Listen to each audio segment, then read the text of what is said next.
यादव के स्वर में मन मनमा करे मया।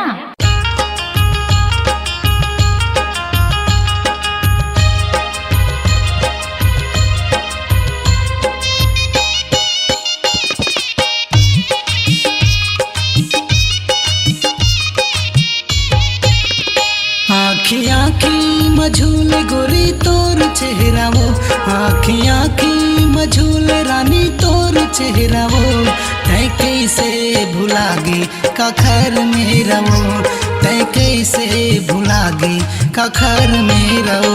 आँखियाँ की मझूल गोरी तोर चेहरा वो, आँखियाँ की मझूल रानी तोर चेहरा वो, तै कैसे भुलागी कखर मेरा वो, तै कैसे भुलागी कखर मेरा वो।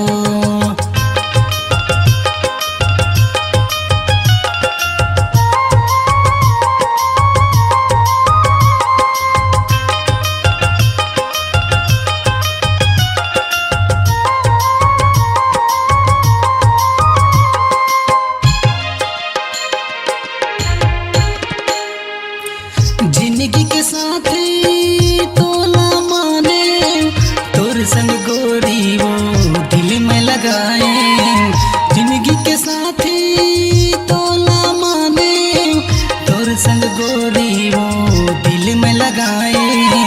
पहले जनत रते देवे धोखा तोर संग गोरी वो दिल नहीं लगाते, पहले जनत रते देवे धोखा तोर संग गोरी वो दिल नहीं लगाते।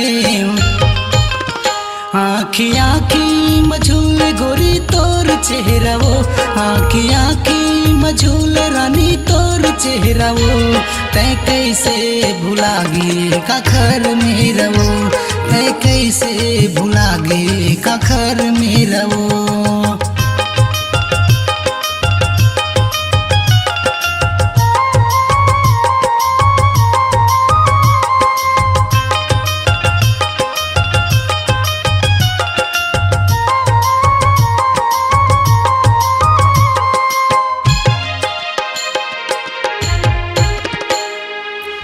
दिन मामूला चैन नहीं आए, रात की रानी वो नींद गंवाए, दिन मामूला चैन नहीं आए, रात की रानी वो नींद गंवाए। भूख लगे न मुला लाग प्यासे, हवा मुला गोरी वो तोर माया के आसे, भूख लगे न मुला लाग प्यासे, हवा मुला गोरी वो तोर माया के आसे।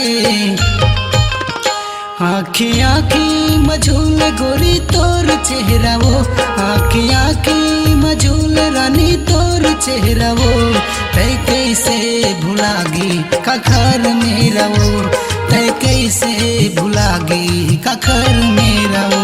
आँखियाँ की मझूल गोरी तोर चेहरा वो, आँखियाँ की मझूल रानी तोर चेहरा वो, तै कैसे भुलागी कखर मेरा वो, तै कैसे भुलागी कखर मेरा वो, तै कैसे भुलागी कखर मेरा वो, तै कैसे भुलागी कखर मेरा वो।